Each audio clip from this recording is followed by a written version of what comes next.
Hi friends, இன்றைக்கி வந்து பார்த்திங்கன்னா சார் பண்ணிவிட்டு அப்படியே நமாஸ் எல்லாம் படிச்சுட்டு நான் வந்து பார்த்திங்கன்னா வேலைக்கு கிளம்பிட்டேங்க. இன்றைக்கி கொஞ்சம் சீக்கிரமாக வேலைக்கு போயிட்டேங்க. அதனால வந்து பார்த்திங்கன்னா எல்லா வேலையுமே சீக்கிரமாக ஃபினிஷ் பண்ணிட்டேங்க. எப்போவுமே வந்து பார்த்திங்கன்னா நாங்கள் வந்து சண்டேனா தாங்க க்ளீனிங் வேலையெல்லாம் ஸ்டார்ட் பண்ணுவோம். இன்றைக்கி கொஞ்சம் கஸ்டமர் வர ஸ்லோவாக தாங்க இருந்தாங்க. சரி, இன்றைக்கே வந்து பார்த்திங்கன்னா க்ளீனிங் வேலையெல்லாம் முடிச்சிடலான்னு சொல்லிட்டு நான் வந்து பார்த்திங்கன்னா எல்லா க்ளீனிங் வேலையும் செஞ்சுட்டு இருந்தேன். அப்படியே வந்து பார்த்திங்கன்னா எங்கள் ஷாப்பில் ஒர்க் பண்ணுற இன்னொரு அக்கா வந்தாங்க. அவங்களும் சேர்ந்து 2 பேருமே சேர்ந்து க்ளீனிங் வேலை முடிச்சுட்டு இருந்தாங்க. ஒருத்தங்க டிஎம் பண்ணியிருந்தீங்க, நமக்கு பிடிச்சவங்களே நம்மளை கஷ்டப்படுத்தினா என்ன செய்யுது சொல்லிட்டு. ஒன்றுமே இல்லைங்க, சிம்பிளான விஷயம் தாங்க. நீங்கள் ஒன்றுமே செய்யாதீங்க, அவங்க மேலே அன்பு மட்டும் காட்டுங்க.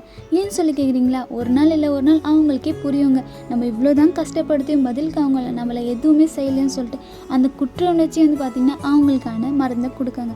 நான் சொன்னது கரெக்டாக இல்லைன்னு சொல்லிட்டு மறக்காமல் கமெண்ட் பண்ணுங்க. நான் வந்து பார்த்திங்கன்னா அப்படியே காலேஜுக்கு கிளம்பிட்டேங்க. காலேஜில் வந்து பார்த்திங்கன்னா நிறைய ஒர்க் இருந்துச்சுங்க. அப்படியே அதெல்லாம் செஞ்சுட்டு இருந்தேங்க. ஓகே ஃப்ரெண்ட்ஸ், நெக்ஸ்ட் பார்க்கலாம். Bye bye.